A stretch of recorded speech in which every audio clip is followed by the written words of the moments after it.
የእግዚአብሔርን ትእዛዝ በሻርን ቁጥር ስልጣናችንን እንቀማለን ክርስቲያኖች። በነገራችን ላይ እንደ ሰው ደካማ የለም በዚህ ምድር ላይ፣ ግን ደግሞ እንደ ሰው በሁሉም ነገር ላይ የሰለጠነ ማንም የለም። ተመልከቱት። ዝሆን ግዙፍ ነው፣ ሰው ግን ታናሽ ነው። ትልቁን ዝሆን ሰው ይገዛዋል። አንበሳ ኃያል ነው፣ ሰው ደግሞ ደካማ ነው። ኃያሉን አንበሳ የሰው ልጅ ያስረዋል፣ ይዞ ይመራዋል። ነብር ፈጣን ነው፣ የሰው ልጅ ደግሞ ዝግተኛ ነው፣ ዘገምተኛ ነው። ከነብር አንጻር ሲታይ ነው። ተመልከቱት። ፈጣኑን ነብር የሰው ልጅ ሩጦ ይቀድመዋል። ይህ ሁሉ የሆነው ግን እግዚአብሔር ሰውን በነገሮች ሁሉ ላይ ስላሰለጠነው ነው። በዚህ ምድር ላይ እንደ ሰው ደካማ ምን አለ? እንደ ሰው ድሃ ምን አለ? በእውነት ይህን ሁሉ ድህነት ይዘን እኛ ግን እንታበያለን። ሀብት በሌላቸው ሰዎች ላይ እንሳለቃለን።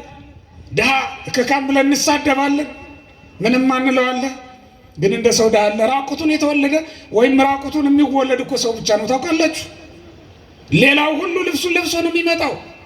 እንስሳቱ፣ አራዊቱ ልብሳቸውን ለብሰው ይመጣሉ። እንደ ሰው ራሱን የሚያድንበት መከላከያ የሌለው እኮ ፍጥረት የለም። እንስሳቱ፣ አራዊቱ ቀንዳቸው፣ ጥፍራቸው አብሯቸው ነው፣ ከነሱ ጋር ነው። ሰው ግን ራሱን የሚያድንበት ምንም ነገር የለውም።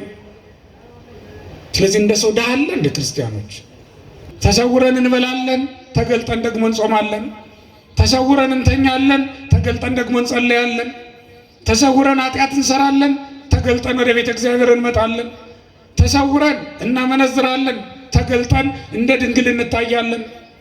ተሰውረን ሰው እንገላለን፣ ተገልጠን ደግሞ ሰው እንደሚያድን ሰው እንሰራለን። በስውር ለሚያየው አባት ማገልገል ሲገባ በስውር ሆኖ የሰውን ዓይን ማገልገል፣ አገልግሎትን ሁሉ ለሰው ይምሰል ማድረግ፣ ሰውን ለማሳመን ማድረግ። ወገኖቼ እግዚአብሔርን መቼ ነው የምናከብረው? በሕይወታችን ያዘዘንን ትእዛዝ የምንፈጽመው፣ ሕጉን የምናከብረው መቼ ነው በሕይወታችን? ወገኖቼ ያላደረግናትን የእግዚአብሔርን ትእዛዝ ያልፈጸምናትን ሕጉን እየፈለግን በማድረግ ፋንታ እኛ ግን እየፈለግን ያልፈጸምናትን ኃጢአት ስንሰራ እንውላለን። በተቃራኒ መንገድ ነው የምንሄደው። እኛ ከእግዚአብሔር ትእዛዝ በተቃራኒ መንገድ እንሄዳለን። እግዚአብሔርም የሥነ ፍጥረትን መንገዳቸውን ከኛ በተቃራኒ በኩል አደረገ። ከኛ ፍላጎት፣ ከኛ ፈቃድ፣ ከኛ ቁጥጥር፣ ከኛ ስልጣን በተቃራኒ ያደረገው። ስነ ፍጥረት አባቶቻችን ገዝተውት ነበር የኖሩት። በበጋ ዝናብ አዝንበዋል። ተመልከቱት። በበጋ ዝናብ አዝንበዋል። በበጋ ስንዴ ዘርተው አብቅለዋል። እና አቡነ እነ ታዲዮስ ሐዋርያው በግራር ላይ ስንዴ አበራየው። ጌዴዎን ከመሳፍንት አንዱ መጽሐፈ መሳፍንት ምዕራፍ 6 ላይ እንደምናነበው ከሰማይ ጠል ይውረድልኝ ባለ ጊዜ ጠል ከሰማይ ወርዶለታል። ምድርን የሚያረስ ጸምሩን የሚሞላ ቢጨመቅ ጋን የሚሞላ ጸምሩ ላይ ጠል ወርዶለት ነበር። ፈሪሳውያንን ጽድቅና ግብራቸውን የሚያውቁት ከሆነ ጽድቃቸው ከጸሐፍት ከፈሪሳውያን መብለጥ አለበት። ወንጌል ከኦሪት ትበልጣለች። ኦሪት የወንጌል መሰረት ናት። ወንጌል ደግሞ የኦሪት ፍጻሜ ናት። ጸሐፍት ፈሪሳውያን እስከ ክርስቶስ ድረስ የመቅደሱ አገልጋይ ናቸው። ከክርስቶስ በኋላ ግን ለክርስቶስ ስፍራውን ለቀው ሊሄዱ የሚገባቸው አገልጋዮች ነበሩ። እነሱ ግን የመቅደሱን ባለቤት ክርስቶስን ከመቅደስ ሊያስወጡ ሞከሩ እንጂ እነሱ የክርስቶስን ስፍራ ሊተውለት ሊለቁለት አልተቻላቸውም፣ አልተገባቸውም። በሕጋቸው የሚበልጠው ሊቀ ካህናት እያለ የሚያንሰው ሊቀ ካህናት አይባርክም። የሚበልጠው ሊቀ ካህናት እያለ የሚያንሰው ሊቀ ካህናት መስዋዕት አያቀርብም ነበር። እነሱ ግን ያንን ተላልፈው የሚያንሱ ሆነው ሳለ ከሚበልጣቸው ከክርስቶስ በላይ በልጠው ሊባርኩ መስዋዕት ሊያቀርቡ አሰቡ። ያልተቀበልላቸው ያልወደደላቸውም ነገር ይሄ ነው። መቅደሱን በልዩ ልዩ ምክንያት አሳድፈውት እግዚአብሔር እንዲለየው አድርገውት ስለነበረ ክርስቶስ በመቅደሳቸው ተገኝቶ አስተምሯል፣ ድውያንን ፈውሷል። ካልሆነ በስተቀር መስዋዕት ሊያቀርብበት አልፈለገም። በመጀመሪያም እንደምታውቁት አልተወለደበትም። የከብቶችን በረት የመረጠውን ያክል ቤተ መቅደሱን አልመረጠውም። እረኞችን የመረጣቸውን ያክል ጸሐፍትና ፈሪሳውያንን ወይም በዚያ ወቅት የነበሩትን ምሁራን የሚባሉትን ሰዱቃውያንንና ካህናቱን አልመረጣቸውም። በዚያ ዘመን ከየዋህነት ጋር እረኝነት ይሻል ነበር፣ በእግዚአብሔር ዘንድ የተመረጠ ያደርግ ነበር።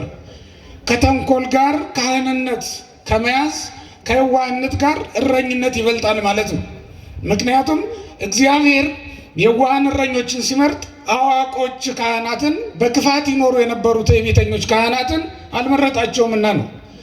ከየዋህነት ጋር ያለ እረኝነት ከትዕቢት ጋር ካለ ካህንነት እውቀት የሚበልጥ የሚሻል ስለሆነ ነው በእግዚአብሔር ዘንድ። በሰው ዘንድ ያለውን ከበሬታ አትመልከቱ። በእግዚአብሔር ዘንድ ሊያስከብር የሚችለው እረኞች የነበሩበት ሀልዎት ነው። የነበሩበት ሕይወት ለእግዚአብሔር የተመቸ ሕይወት ነበረ። ለዚህ ነው በመቅደሱ ከመወለድ ይልቅ ጸሐፍት ፈሪሳውያን በሚያገለግሉበት ስፍራ ከመወለድ ይልቅ ብርሃነ ልደቱን እዛ ቦታ ላይ ከመግለጥ ይልቅ የት ሄዶ ተወለደ? በከብቶች በረት ሄዶ ተወለደ። ከነማን መካከል? ከእረኞች መካከል ተገኘ ማለት ነው። ከካህናት መካከል ሊገኝ የሚገባው በሰማይ ካህናት ያጥኑትለታል። 24ቱ ካህናት 24ቱ ሽማግሌዎች የሚላቸው ቅዱስ ዮሐንስ በራእዩ ምዕራፍ 4 ላይ እንደምትመለከቱት ከቁጥር 1 ጀምራችሁ እስከ ቁጥር 4 ድረስ ስንመለከት እስከ ቁጥር 8 ድረስ ስንመለከት የሰማይ ካህናት ማጠኛቸውን ይዘው ያጥኑለታል፣ አክሊላቸውን አውልቀው ይሰግዱለታል፣ ያመሰግኑታል። በምድር ግን ሲመጣ ካህናትን አላገኛቸውም። ምክንያቱም መቅደሱን ገበያ ያደረጉ ካህናት ናቸው እንጂ መቅደሱን ለእግዚአብሔር አገልግሎት ያውሉ የነበሩ ካህናት አልፈው ስለነበረ ነው፣ አልቀው ስለነበረ ነው። ስለዚህም በእነሱ መካከል ምንም ነገር ሳያደርግ ቀረ ማለት ነው። እነዚህን ነው እንግዲህ ካልበለጣችኋቸው ጽድቃችሁ ከነሱ ካልበለጠ ወደ እግዚአብሔር መንግስት አትገቡም ይላል። የጸሐፍት የፈሪሳውያን ጽድቅ ወደ እግዚአብሔር መንግስት አያገባም ማለት ነው። ተመልከቱት። ወደ እግዚአብሔር መንግስት የማያገባ ጽድቅ ይዘን ከመኖር እግዚአብሔር ይሰውረን። እነሱ እኮ አገልግለናል ብለዋል። በእነሱ ዘንድ እነሱ እኮ አዋቆች ነንና ሕጉን ፈጽመነዋል፣ ትእዛዙን ጠብቀናል ብለው ያስባሉ። ወደ እግዚአብሔር መንግስት ግን የሚያስገባውን ጽድቅ ገና አላገኙትም ነበር ማለት ነው። ተመልከቱት። እኛ ሕጉን የፈጸምን ይመስለናል፣ ትእዛዙን ያደረግን ይመስለናል። ግን የምንስታቸው ትእዛዛት በጣም ብዙ ናቸው። ክርስቲያኖች በደንብ ማስተዋል ይገባናል። በሚገባ በጥንቃቄ ነው ስርዓተ አምልኮን መፈጸም ያለብን እንጂ ሕጉን የፈጸምን መስለን ሕጉን እንስታለን። ሕጉን ትእዛዙን ያከበርን መስለን ትእዛዙን እንጥሳለን። እንዲህ አይነት አጋጣሚዎች በጣም ብዙ ናቸው። ሕጉን ለማስከበር ብለው ሰው የሚሳደቡ ሰዎች አሉ። ተመልከቱት። ወደ ቤተ መቅደስ እየመጡ እግዚአብሔር የሰራውን ቤተ መቅደስ ረግጠው የሚመጡ ሰዎች አሉ። ይሄ እኮ ሰው የሰራው መቅደስ ነው። እግዚአብሔር የሰራው መቅደስ ደግሞ የሰው ልጅ ነው። የሰው ልጅ ንቆ ረግጦ ጠቅጥቆ ሰው ወደ ሰራው መቅደስ መጥቶ እግዚአብሔር ማምለክ አይቻልም። ክርስቲያኖች በሚገባ ሆነን ስርዓተ አምልኮ መፈጸም እንዳለብን ነው የሚያሳየው ይሄ መጽሐፍ። ከጸሐፍት ከፈሪሳውያን ካልበለጣችሁ ነው የሚለው። ልብ በሉ፣ ጽድቃችሁ ነው የሚለው። ለዛው ጸሐፍት ፈሪሳውያን ምንድን ነው ጽድቃቸው ትሉኝ እንደሆነ ከቁጥር 21 ጀምሮ ይዘረዝርላችኋል። የማቴዎስ ወንጌል ምዕራፍ 5 ነው የምላችሁ። ከቁጥር 21 ጀምሮ ያለውን ስትመለከቱት ሰማዕክሙ ዘተባለ ለቀደምትክሙ ይላል። ለቀደሙ ሰዎች ምን እንደተባለ ሰምታችኋል። ለቀደሙ ሰዎች የተባለላቸው የምግባር ኃጢአትን እንዲከላከሉ ነበር። ለአሁኖቹ ደግሞ የተባለው የሐልዮ ኃጢአትን ጭምር እንዲከላከሏት ነው የተባለው። ተመልከቱት።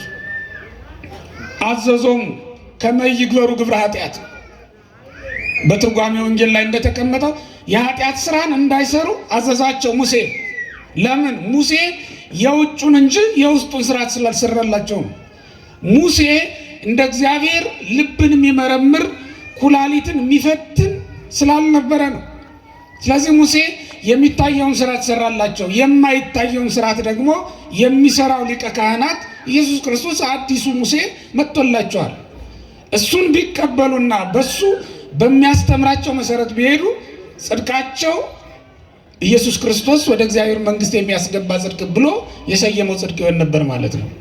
ለጸሐፍት ፈሪሳውያን ይዘውት የኖሩት ሕግ ይዘውት የኖሩት ጽድቅ ወደ እግዚአብሔር መንግስት የሚያገባ አልነበረም ማለት ነው።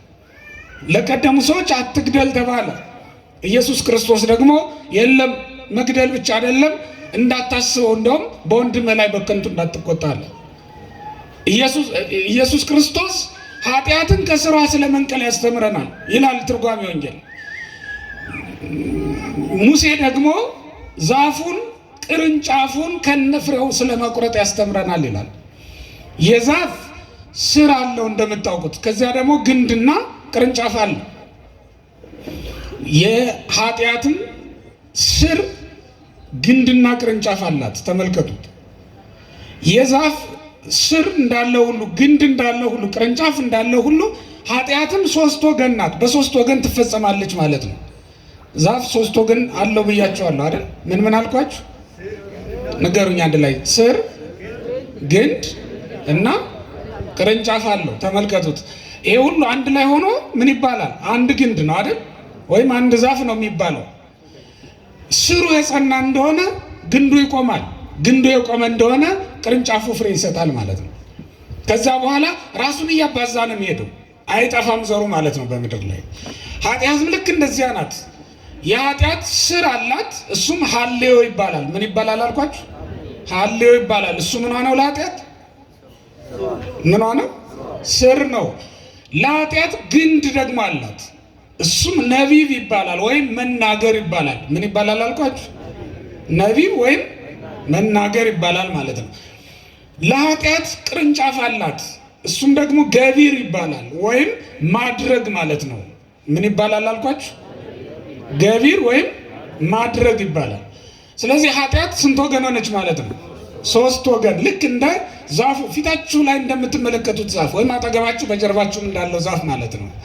እንደዚያ ሁሉ ሶስት ወገን ናት ኃጢአት። ኢየሱስ ክርስቶስ እያስተማረን ያለ ኃጢአትን ከስሯ ስለመንቀል ነው፣ ነቅሎ ስለመጣል ነው። ሙሴ ደግሞ ያስተማረው የዛፉን ቅርንጫፉን ስለመንቀል ስለመቁረጥ ነው እያስተማረ የነበረው ማለት ነው። አሁን ተመልከቱ። የጸሐፍት የፈሪሳውያን ጽድቅ ምንድን ነው ትሉኝ እንደሆነ ኃጢአትን ቅርንጫፏን ብቻ እየከረከሙ ግንዱንና ስሩን ይዞ መኖር ማለት ነው። ተመልከቱት። የጸሐፍት የፈሪሳውያን ጽድቅ እንደዚያ ነው የነበረው። ሲያዩት ቅርንጫፉ ተከርክሞ ተስተካክሎ ለጌታ ደስ ያሰኛል አይደለ? ጸሐፍት ፈሪሳውያን ማለት ልክ እንደዚያ ናቸው። ለሰው ሲታዩ ይጸልያሉ፣ ይጾማሉ፣ ያገለግላሉ ተብለው በሰዎች ዘንድ ከበሬታን ያገኛሉ። የጸሐፍት የፈሪሳውያን ጽድቅ ማለት በሰዎች ዘንድ ከበሬታን ማግኘት፣ በእግዚአብሔር ዘንድ ግን የተዋረደ ሕይወት ይዞ የተነቀፈ ሕይወት ይዞ መኖር ማለት ነው። አገልግሎታቸው በእግዚአብሔር ዘንድ የተነቀፈ ነው። የማቴዎስ ወንጌል ምዕራፍ 23 ቁጥር 7 ላይ ተመልከቱት። ኢየሱስ ክርስቶስ አገልግሎታቸውን ቃል በቃል ነቅፎባቸዋል። እንዲያውም ምንድን ያላቸው? ከማያስተሬው ላይ ነሰምን ለሰው ይታዩ ዘንድ ይሰፉ ኩርበታቸውን፣ በቃ ጎልጎታቸውን፣ ይሄ መጻፋቸውን፣ አሸንክታባቸውን ዘርግተው ይታያሉ። ለሰው ይታዩ ዘንድ ነው የሚለው፣ ከልባቸው አይደለም። ይህንን የሚያደርጉት በየጎዳናው ነው የሚጸልዩትም፣ በየጎዳናው ነው በዓል የሚያከብሩትም፣ ልዩ ልዩ ነገር የሚያደርጉት፣ ምጽዋትም ሲሰጡ ሌላም ነገር ሲያደርጉ በየጎዳናው ነው የሚያደርጉት።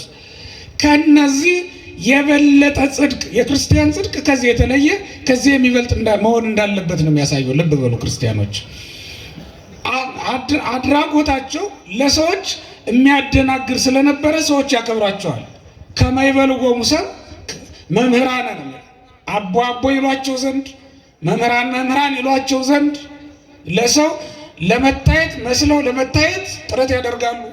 ዛሬም ድረስ የሚገርማችሁ ነገር ጸሐፍት ፈሪሳውያን ወይም የነሱ ልጆች በየጎዳናው እየጸለዩ ነው የሚሄዱት። መጽሐፍ ይዘው እየጸለዩ ዘርግተው ነው የሚጓዙት ማለት ነው። እስከዚህ ድረስ ግብዞች ነበሩ። ይህንን ጾም፣ ይህንን ጸሎት፣ ይህንን አገልግሎት ደግሞ ክርስቶስ ነቅፎታል። ለዚህ ነው በማቴዎስ ወንጌል ምዕራፍ 6 ቁጥር 1 ላይ ኢትኩኑ ከመ መደልዋን፣ እንደ ግብዞች ሰዎች አትሁኑ። ምጽዋትም ስታደርጉ፣ ጸሎትም ስታደርጉ፣ ሌላም ነገር ስታደርጉ እንደ ግብዞች ሰዎች አታድርጉት። ለሰው መታየት ነው አንዱ ግብዝነት። ለሰው ይምሰል ብሎ ማድረግ ነው አንዱ ግብዝነት። የእግዚአብሔር ቤተሰቦች ጽድቃችሁ ከፈሪሳውያን ከጸሐፍት ከሰዱቃውያን ካልበለጠ ማለት አንዱ ይሄ ነው። የምናደርገውን አድራጎት የምንሰራውን ስራ ሁሉ ሰው ይልን ይወቅልን ብሎ አለማድረግ፣ በስውር ስናደርግ የሚያየን አባት በሰማይ አለ ብሎ ማድረግ ይገባናል። በስውር ያደረግነው ስራ ወዴት አለ ወገኖች? ተሰውረን እንበላለን፣ ተገልጠን ደግሞ እንጾማለን። ተሰውረን እንተኛለን፣ ተገልጠን ደግሞ እንጸለያለን። ተሰውረን ኃጢአት እንሰራለን፣ ተገልጠን ወደ ቤተ እግዚአብሔር እንመጣለን። ተሰውረን እናመነዝራለን፣ ተገልጠን እንደ ድንግል እንታያለን። ተሰውረን ሰው እንገላለን፣ ተገልጠን ደግሞ ሰው እንደሚያድን ሰው እንሰራለን። በስውር ለሚያየው አባት ማገልገል ሲገባ በስውር ሆኖ የሰውን ዓይን ማገልገል፣ አገልግሎትን ሁሉ ለሰው ይምሰል ማድረግ፣ ሰውን ለማሳመን ማድረግ። አሁንማ ደግሞ እንደውም በአደባባይ በሚዲያ ሆኗል ነገሩ ሁሉ። የትንፉ ቀርነ በቅድሜክሙ የተባለው እኮ ነበር። ነጋሪት ጎስማችሁ ሰው ሰብስባችሁ አታድርጉ። የማቴዎስ ወንጌል ምዕራፍ 6 ላይ የተጻፈው ቃል ነበር የተባልነው። እኛ ግን በተቃራኒው አደረግነው። ወገኖቼ እግዚአብሔርን መቼ ነው የምናከብረው? በሕይወታችን ያዘዘንን ትእዛዝ የምንፈጽመው ሕጉን የምናከብረው መቼ ነው በሕይወታችን? ወገኖቼ ያላደረግናትን የእግዚአብሔርን ትእዛዝ ያልፈጸምናትን ሕጉን እየፈለግን በማድረግ ፋንታ እኛ ግን እየፈለግን ያልፈጸምናትን ኃጢአት ስንሰራ እንውላለን። በተቃራኒ መንገድ ነው የምንሄደው። እኛ ከእግዚአብሔር ትእዛዝ በተቃራኒ መንገድ እንሄዳለን። እግዚአብሔርም የሥነ ፍጥረትን መንገዳቸውን ከኛ በተቃራኒ በኩል አደረገ። ከኛ ፍላጎት፣ ከኛ ፈቃድ፣ ከኛ ቁጥጥር፣ ከኛ ስልጣን በተቃራኒ ያደረገው። ስነ ፍጥረት አባቶቻችን ገዝተውት ነበር የኖሩት። በበጋ ዝናብ አዝንበዋል። ተመልከቱት። በበጋ ዝናብ አዝንበዋል። በበጋ ስንዴ ዘርተው አብቅለዋል። እና አቡነ እነ ታዲዮስ ሐዋርያው በግራር ላይ ስንዴ አበራየው። ጌዴዎን ከመሳፍንት አንዱ መጽሐፈ መሳፍንት ምዕራፍ 6 ላይ እንደምናነበው ከሰማይ ጠል ይውረድልኝ ባለ ጊዜ ጠል ከሰማይ ወርዶለታል። ምድርን የሚያረስ ጸምሩን የሚሞላ ቢጨመቅ ጋን የሚሞላ ጸምሩ ላይ ጠል ወርዶለት ነበር ይላል። ይህንን አድርገዋል። ስነ ፍጥረትን ያዘዙታል ነበረ። እኛ ግን ስነ ፍጥረትን ማዘዝ የሚችል ስልጣን የሌለን ሆነናል። የእግዚአብሔርን ትእዛዝ በሻርን ቁጥር ስልጣናችንን እንቀማለን። ክርስቲያኖች፣ በነገራችን ላይ እንደ ሰው ደካማ የለም በዚህ ምድር ላይ። ግን ደግሞ እንደ ሰው በሁሉም ነገር ላይ የሰለጠነ ማንም የለም። ተመልከቱት። ዝሆን ግዙፍ ነው፣ ሰው ግን ታናሽ ነው። ትልቁን ዝሆን ሰው ይገዛዋል። አንበሳ ኃያል ነው፣ ሰው ደግሞ ደካማ ነው። ኃያሉን አንበሳ የሰው ልጅ ያስረዋል፣ ይዞ ይመራዋል። ነብር ፈጣን ነው፣ የሰው ልጅ ደግሞ ዝግተኛ ነው፣ ዘገምተኛ ነው። ከነብር አንጻር ሲታይ ነው። ተመልከቱት። ፈጣኑን ነብር የሰው ልጅ ሩጦ ይቀድመዋል። ይህ ሁሉ የሆነው ግን እግዚአብሔር ሰውን በነገሮች ሁሉ ላይ ስላሰለጠነው ነው። በዚህ ምድር ላይ እንደ ሰው ደካማ ምን አለ? እንደ ሰው ድሃ ምን አለ? በእውነት ይህን ሁሉ ድህነት ይዘን እኛ ግን እንታበያለን። ሀብት በሌላቸው ሰዎች ላይ እንሳለቃለን። ድሃ ከካም ብለን እንሳደባለን። ምንም አንለዋለን። ግን እንደ ሰው ድሃ አለ? ራቁቱን የተወለደ ወይም ራቁቱን የሚወለድ እኮ ሰው ብቻ ነው። ታውቃላችሁ? ሌላው ሁሉ ልብሱን ለብሶ ነው የሚመጣው። እንስሳቱ፣ አራዊቱ ልብሳቸውን ለብሰው ይመጣሉ። እንደ ሰው ራሱን የሚያድንበት መከላከያ የሌለው እኮ ፍጥረት የለም። እንስሳቱ፣ አራዊቱ ቀንዳቸው፣ ጥፍራቸው አብሯቸው ነው፣ ከነሱ ጋር ነው። ሰው ግን ራሱን የሚያድንበት ምንም ነገር የለውም። ስለዚህ እንደ ሰው ድሃ አለ? እንደ ክርስቲያኖች ምድርን ተጠግቶ የምድር ጥገኛ ሆኖ የሚኖር ፍጥረት እኮ ነው። ምድርን በልቶ ምድርን ለብሶ የሚኖር ፍጥረት እኮ ነው። ያለበሰውን የለበሰው ይነቅፈው ዘንድ ይንቀው ዘንድ በእውነት የለበስከው ራሱ አፈር አይደለም እንዴ? የለበስነው ልብስ እኮ መልኩ ነጭ መሆኑን አትመልከቱ? የእግዚአብሔር ቤተሰቦች፣ ነጭ የሆነው ከአፈር የተገኘው ጥጥ እኮ ነው። እሱም አፈር ነው። አፈር ላይ ብንጥለው ነገ ተመልሶ ወደ አፈርነት የሚለወጥ ነገር ነው። ተመልከቱት። አፈር ለብሶ ምንም ባልለበሰ ሰው ላይ እንዴት ሊታበይ ይችላል አንድ ሰው? ክርስቲያኖች፣ ይሄ ሊሆን አይችልም። እንደ ሰው ምንም ድሃ የለም። ምናልባት በውድ ዋጋ የተገዛ የወርቅ ጌጥ የወርቅ ጉትቻ አድርገን ሊሆን ይችላል ዛሬ የምንወጣው። ምንም ጌጥ በሌላቸው ሰዎች ልንሳለቅ ግን በፍጹም አንችልም። ምክንያቱም ያ በውድ ዋጋ የገዛ ነው ወርቅ ከምድር ውስጥ የተገኘ ራሱ አፈር ነው። መልክ ያለው አፈር፣ ቀይ አፈር እኮ ነው፣ ሌላ ነገር የለውም። አፈር አንጠልጥሎ በሰው ላይ መታበይ ምንድን ነው? በእውነት የለበስነው ልብስ ያጠለቅነው ጌጥ ሊያኮራን ይችላል? በፍጹም ባዕድ ነገር ነው። ሰዎች አውልቀው ቢወስዱት የገሌ ነኝ የማይል ደካማ ነው። በዚህ ልንታበይ በፍጹም አንችልም፣ አይገባንም። ከጸሐፍት ከፈሪሳውያን መብለጥ ማለት እንዲህ ስናደርግ ነው። ክርስቲያኖች ኃጢአትን ከስሯ ነቅለን ስንጥል ክርስቶስ ያስተማረን ይሄንን ነው። ክርስቶስ ሰማረን ከመተት መልሃም ስሯ ነው የሚለው። ክርስቶስ ያስተማረን ምንድነው ትለኝ እንደሆነ ኃጢአት ከስሯ ትነቀል ዘንድ ነው። እሱን ነው የሚያስተምረን። ኃጢአትን በውጭ አይደለም፣ ሰው እንዳያያት ማድረግ አይደለም፣ እግዚአብሔርም እንዳያያት አድርጎ ማጥፋት። ከፈሪሳውያን መብለጥ ማለት ይሄ ነው። በልብ ያዝከውን ቂምና በቀል ሰው ላያዩ ይችላል፣ እግዚአብሔር ግን ያውቀዋል። ታዲያ ከጸሐፍት ከፈሪሳውያን ያልበለጠ ጽድቅ ይዘህ ስትመላለስ ከመቼ ድረስ ትኖራለህ?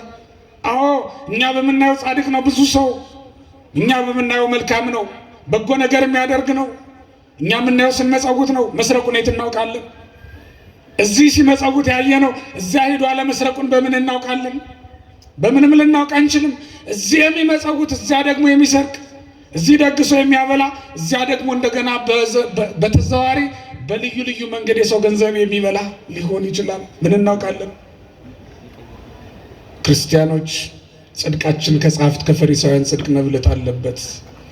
ይሄ ማለት ኃጢአትን ከስሯ ነቅሎ መጣል ማውጣት ይገባል። ከልባችን ማጥፋት ይገባል ከልባችን። ምክንያቱም ልባችን የእግዚአብሔር ቃል ሊዘራበት የተዘጋጀ ልዩ ማሳ ነው። እግዚአብሔር ዘሩን ሊያስቀምጥበት ያዘጋጀው ቦታ ነው፣ የከበረ ቦታ ነው። ልብህን ለእግዚአብሔር ስጠው፣ እሱ ዓለምን ይሰጥሃል። ልብህን ለእግዚአብሔር ስጠው፣ ሁሉን ጠቅልሎ ላንተ ያስገዛሃል። እንዲያስቡ እስኪ አባቶቻችን ነገስታትን ገዝተዋል እኮ። ዳንኤል ንጉሱን አላሰገደውም እንዴ? ናቡከደነጾር ሂዶ ለዳንኤል ወድቆ ሰግዶለታል እኮ። ትንቢተ ዳንኤል ምዕራፍ 2 ላይ ተመልከቱት። ወድቆ ንጉሱ ሰገደለት፣ በግንባሩ ተደፍቶ ነው የሚለው እንደውም መጽሐፍ ቅዱስ። አጽንኦት ሰጥቶ ነው የሚናገረው። አንተ ለእግዚአብሔር ልብህን ብትሰጥ ሌላውን ሁሉ ለአንተ ይሰጣል እግዚአብሔር። ልብህን ለእግዚአብሔር ብታስገዛ፣ ልብሽን ብታስገዥ ሌላውን ነገር ለአንቺ እግዚአብሔር ያስገዛዋል። እኛ በልጆቻችን ላይ ስልጣን የሌለን ሰዎች እንዴ የዚህ ዘመን ልጅ ብላችሁ ትተዋላችሁ አይደል? አባቶች ተመልከቱት። ለወለደህ ለእግዚአብሔር በመንፈስ ለወለደህ ለእግዚአብሔር መታዘዝ ስታቆም በስጋ የወለድከውን ልጅ ማዘዝ አትችልም ማለት ነው። ለወለደን አምላክ ታዛዦች አይደለንም፣ ታማኞችም አይደለንም። ስለዚህ ሚስትህ ልትታመን አትችልም። እኛ ለእግዚአብሔር ታማኞች አይደለንም። ስለዚህ ወገኖች ልባችንን ለእግዚአብሔር ልንሰጥ ይገባል። ከልባችን ኃጢአትን ነቅሎ መጣል። ኃጢአትን ነቅሎ መጣል ማለት የኃጢአት ፍቅርን ከልብ ማውጣት ማለት ነው። ፍቅር ኃጢአትን ነው። ኃጢአትን ብቻ አይደለም፣ ፍቅር ኃጢአትን ነው። ተመልከቱት። ሀልዮ ኃጢአት፣ ፍቅር ኃጢአት የሚባል ደግሞ አለው፣ ደረጃ አለው በራሱ። ኃጢአትን ማሰብ ኃጢአትን መውደድ ማለት ነው። ከዚያስ ኃጢአትን ማድረግ ይመጣል ማለት ነው። ኃጢአትን ወደ መናገር ኃጢአትን ወደ ማድረግ እናመጣዋለን። ኃጢአትን ያስቧታል፣ በልባቸው ይወዷታል፣ ያጣፍጧታል ማለት ነው። አንድን ምግብ ትቀምሱታላችሁ፣ ቅምስ አድርጋችሁ ብትተፉትም ልትውጠቱም ትችላላችሁ። ብታጣጥሙት የበለጠ አንደበታችሁ ላይ እየጣፈጠ እየተመቻችሁ ነው የሚመጣው አይደል? ኃጢአትም ልክ እንደዚያ ናት። በልባችሁ ታስቧታላችሁ፣ አንድ ጊዜ ታስቧታላችሁ፣ ከዚያ ቀጥሎ ታጣፍጧታላችሁ። እየቆየች እየጣፈጠች ሰውነትን እየተቆጣጠረች ነው የምትሄደው ማለት። ከዚያ ምንን ትገዛለች? ስሜትን፣ ፈቃድን ትቆጣጠራለች ማለት ነው። ስሜታችንን ፈቃዳችንን ከገዛች ከተቆጣጠረች በኋላ መንቀል ያስቸግራል። ክርስቲያኖች መጀመሪያ ነው መቃወም የሚያስፈልገው ኃጢአትን። ስሜትንም ፈቃድንም ሳትቆጣጠር። ፈቃድ አእምሮን ይገዛል ወይም አእምሮን በሙሉ በቁጥጥር ስር እንዲውል ያደርጋል ማለት ነው። ስሜት ሰውነትን፣ ሕዋሳትን ሁሉ ማዘዝ እንዳንችል አይናችንን ተመለስ ብንለው እሺ አይልም። ወደዚያ እያየ ያስቸግረናል። ወደ ጎመጀንለት ነገር ማየትን እናዘወትራለን ማለት ነው። ጆሮአችንም ተመለስ ብንለው ብንከድነው አይከደንልንም። ወደ አዘነበለበት ነገር ይሄድብናል ማለት ነው። ከዚያ ምን ይሆናል? ይሄ ስሜታችን አእምሯችንን ወይም ፈቃዳችንን ለኃጢአት እንድናስገዛው ያደርገናል ማለት ነው። ተመልከቱት። ኃጢአት እንዲህ ሆና ነው በሰው ላይ የምትሰለጥነው፣ ቅርንጫፍ የምታወጣው ማለት ነው። ዘሯን የምታባዝዛው እንዲህ እያደረገች ነው። ይህንን እንዳናደርግ ነው ጽድቃችሁ ከማንና ከማን ካልበለጠ? ንገሩኝ፣ ከማን ካልበለጠ? ከጸሐፍት ከፈሪሳውያን። እስኪ በሉ። በቃ እያዛችሁልኝ አይደለም። ከማን ከማን? ምን ካላለ ወዴት አትገቡም? ወደ እግዚአብሔር መንግስት ከማያገባ ስራ እግዚአብሔር ይሰውረን። በእውነት ለካ ጽድቅ እያደረጉም ወደ እግዚአብሔር መንግስት መግባት አይቻልም ማለት ነው። ጽድቅ እያደረጉ መግባት የማይቻልበት አጋጣሚ አለ ማለት ነው። የጸሐፍት የፈሪሳውያን ጽድቅ ምንድን ነው? እስኪ ተመልከቱት። አንድ ሁለት ምዕራፎች ልንገራችሁ።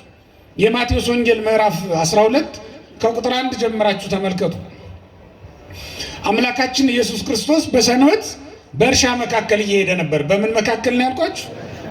በምን ቀን?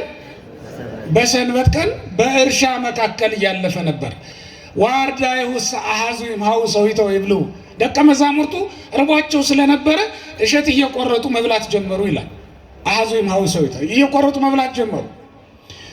እየቆረጡ ሲበሉ ጸሐፍት ፈሪሳውያን አዩና አርዳኢከሰ ይገብሩ ዘይከውን ገቢረ በሰንበት፣ ደቀ መዛሙርት በሰንበት ሊያደርጉት የማይገባውን ስራ ያደርጋሉ፣ እረፉ በላቸው አሉት። አሁን የፈሪሳውያን ጽድቅ እዚህ ላይ ተመልከቷት። አቂበ ሰንበት ናት፣ ትእዛዙን ማክበር ናት። ሰውን መውደድ የሚባል ሕግ አለው እግዚአብሔር። ይህን ረስተውታል። ሰውን ማክበር፣ ሰውን ማስቀደም የሚል ትእዛዝ ነበረው። ወንድምህን ወይም ባልንጀራህን እንደራስህ ውደድ ተብሎ ተጽፎ ነበር በኦሪት ዘሌዋውያን ምዕራፍ 19 ላይ። ይህን አላገናዘቡም። ኢየሱስ ክርስቶስ ምን አላቸው? ይሰማዕክሙኑ ዘገብረ ዳዊት አመረበ፣ ዳዊት በተራበ ጊዜ ያደረገውን ነገር አልሰማችሁምን? ዘከመ ቦአ ቤቶ ለእግዚአብሔር ወዘከመ በልዐ ኀበ ዘቁርባን ዘይከውኖ ለበሊ። ለካህናት ብቻ ካልሆነ በስተቀር ለሱ ያልተፈቀደውን፣ ለወታደር ያልተፈቀደውን መስዋዕት በልቷል። እግዚአብሔርም ወይኮኖ ኃጢአት፣ እግዚአብሔርም ዕዳ በደል አላደረገበትም፣ አንድ ኃጢአት አልቆጠረበትም። ለምን? እርቦት ነበርና። እግዚአብሔር የሚፈልገው ዳዊትን ማዳን፣ እነሱ ደግሞ የሚፈልጉት ሕጉን መጠበቅ ነው። ተመልከቱት። ጸሐፍት ፈሪሳውያን በሕጋቸው ሰው ሲሞት ቢያዩትም ትእዛዙን ሽረው አያድኑትም ማለት ነው። ሰውን ማዳን ከሁሉም ነገር እንደሚበልጥ ነው የሚያሳየው። ተመልከቱት። ከሁሉም ፍቅር እንደሚበልጥ ያሳየናል። ሰውን መውደድ፣ ሰውን ማስቀደም ይበልጣል ማለት ነው። ተመልከቱ። የጸሐፍት የፈሪሳውያን ሕጋቸው ወይም ጽድቃቸው ይህች ናት። የእግዚአብሔርን ትእዛዝ እንፈጽማለን ይላሉ፣ ግን የእግዚአብሔርን ትእዛዝ ደግሞ ይረሳሉ፣ ይጥሳሉ ማለት ነው። ሰውን ማዳን፣ ወንድምን መርዳት እኮ አንዱ ትእዛዝ ነበር። እንኳን ሌላውን ጠላትህንም ቢሆን ይላል በኦሪት ዘጸአት ምዕራፍ 23 ላይ ስንመለከት ለእመርኢከ ገጸ ላዕከ ዘተሃየሎ ጾሩ ይትታደው። የጠላትህ አህያ ወድቆ ብታየው እንደተሸከመ ሆኖ ሸክሙ ከላዩ ላይ ወድቆበት ብትመለከት አልፈው አትሂድ፣ አንሳና አድነው ብለውት ነበር። ግን እነሱ የጠላቶቻቸውን አህያ እንዲያድኑ እንዲያነሱ የታዘዙ ሰዎች፣ እነዚህ ሰዎች እርቧቸው ሲመገቡ እንኳን ቢመለከቷቸው ነቀፏቸው። የፈሪሳውያን ጽድቅ ነቀፋ የሚበዛበት ነበር። ተመልከቱት። ሰውን የሚነቅፍ ሰው በእኛ መካከል የለም። የፈሪሳውያን ጽድቅ እኮ ማለት ይሄ ነው። ይሄ ሰው ካህን አይደለም እንዴ? ይሄን ያደርጋል። ይሄ ሰው መነኩሴ አይደለም እንዴ? እዚህ ይኖራል፣ እዚህ ምን ያደርጋል የሚሉ በጣም ብዙ ሰዎች ነው ያሉ። ይሄ የፈሪሳውያን ጽድቅ ይባላል ማለት ነው። ክርስቲያኖች፣ ሰውን ማዳን ነው የመጀመሪያው ነገር። ደጉ ሳምራዊ እኮ የተደነቀበት አንዱ ነገር ሰውየውን ለማዳን ያደረገው ጥረት ነው። አንዱ በጎዳና ሲሄድ ከኢየሩሳሌም ወደ ኢያሪኮ ሲሄድ በጎዳና ላይ እንደወደቀና ወንበዴዎች እንደደበደቡትና እንዳቆሰሉት መጽሐፍ ቅዱስ ይነግረናል።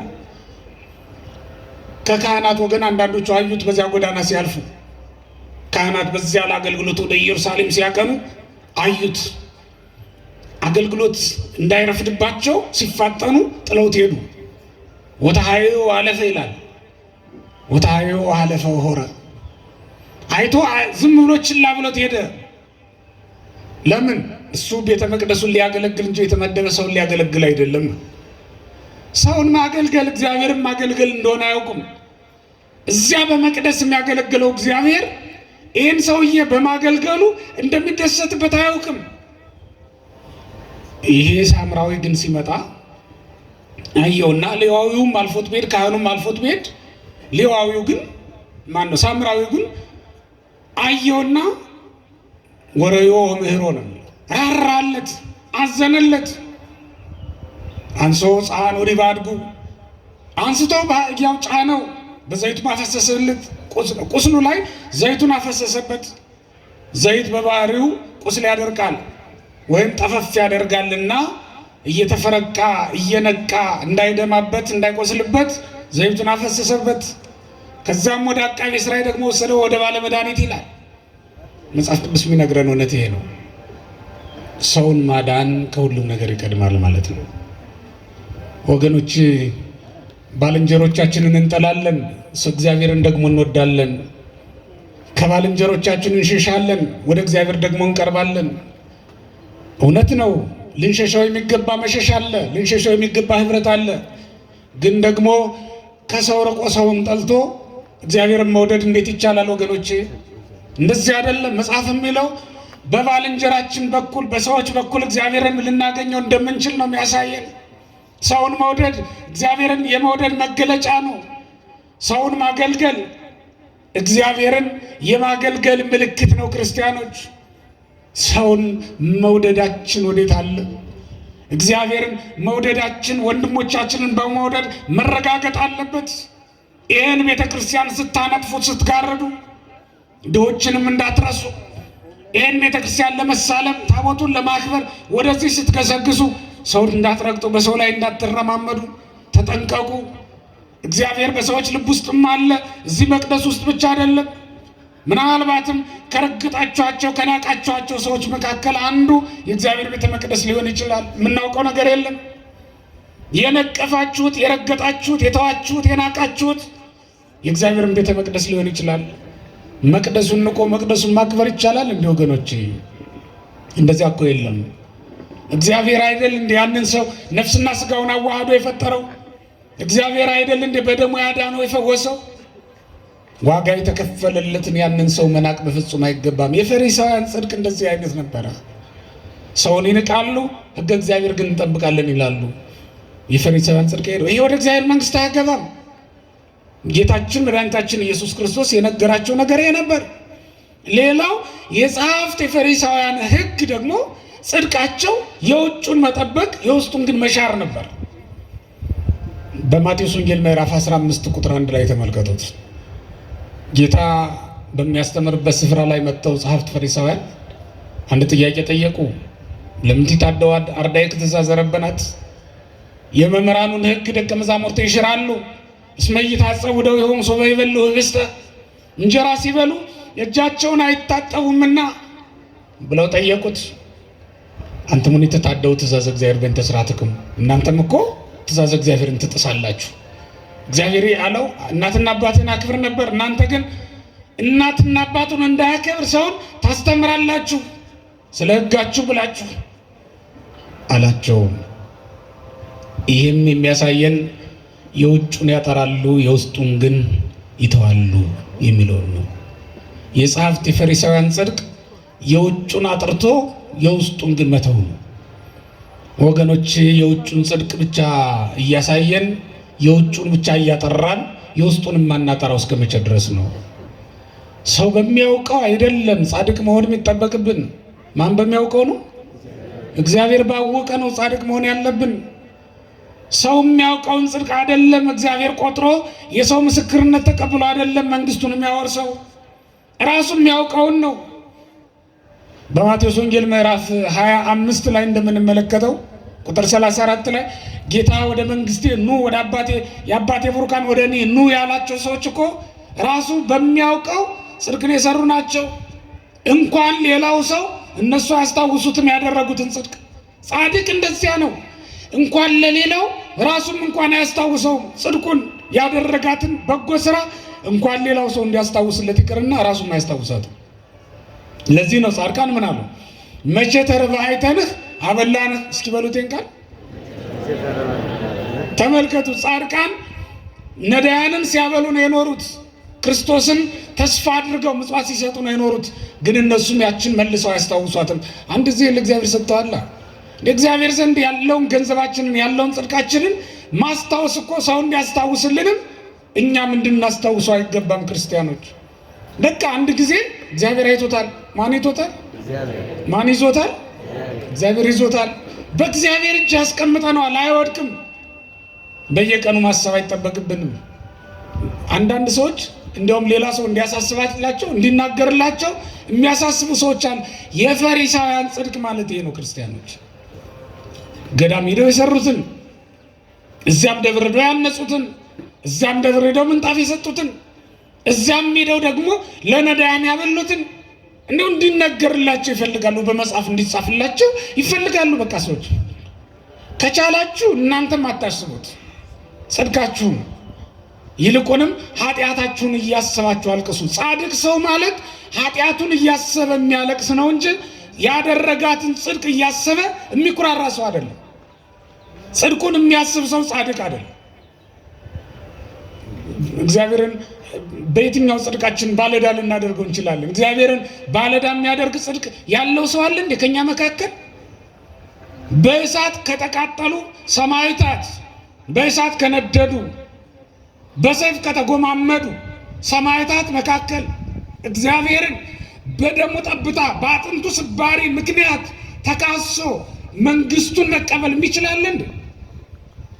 ከባሕታውያንስ ከአጋንንት ጋር የተሰላለፉ እነዚያ ባህታውያን እነዚያ ቅዱሳን እግዚአብሔርን በድካማቸው ከሰው መንግስቱን ይቀበሉት ዘንድ ይቻላቸዋል? ለእግዚአብሔር መንግስት የምትሆን ጽድቅ ያለው ማንም የለም። በቸርነቱ ይችን የሰራናትን በጎ ስራ አስቦ እሱ ጽድቁን ይሰጠናል። እንግዲህ ተመልከቱት። እነዚያ ጻድቃን እኮ እግዚአብሔርን ቢራብ ያበሉት አንድ ቀን ነው። ድሃ ሆነው መጥቶ ቢጠማ ያጠጡት አንድ ቀን ነው። ግን ለዘላለም እንዳይራቡ ለዘላለም ወደማያስርበው ዓለም አስገባቸው። ተመልከቱት። ክብርና ምስጋና ለእግዚአብሔር ይሁን። ለዘላለም ወደማያስርበው ነው የወሰዳቸው። አንድ ቀን ነው ያጠጡት። እሱ ግን ለዘላለም ወደማያስጠማው ስፍራ ወሰዳቸው። የህይወት ምንጭ ወዳለበት ስፍራ ነው የወሰዳቸው። ልብ በሉ። የህይወት ምንጭ ወዳለበት ራሱ ክርስቶስ ወደሚኖርበት ስፍራ ወሰዳቸው። እነሱ የታመመ ነው የጠየቁት። እነሱ ራሳቸው ደዌ ወደሌለበት ሕማም ወደማያገኛቸው ስፍራ ተወሰዱ ለዘላለም። ተመልከቱት። አንድ ቀን በሰራት በጎ ስራ ለዘላለም ከብሮ መኖር እንዴት ትልቅ ነገር ነው ክርስቲያኖች። ስለዚህ ወገኖቼ የእግዚአብሔር መንግስት በጽድቃችን መንገዛት አይደለም። ስለዚህ ምን እናድርግ? ጽድቃችሁን አይደለም ማሰብ ያለባችሁ፣ ኃጢአታችሁን ነው። ምናችሁን አይደለም? ንገሩኝ። ምናችሁን አይደለም? ጽድቃችንን አይደለም። ምናችንን እናስባለን? ኃጢአቱን የሚያስብ ሰው ይጸድቃል። ጽድቁን በየቀኑ የሚያስብ ሰው ግን ጽድቁን ያጣል። እውነቴን ነው የምላችሁ።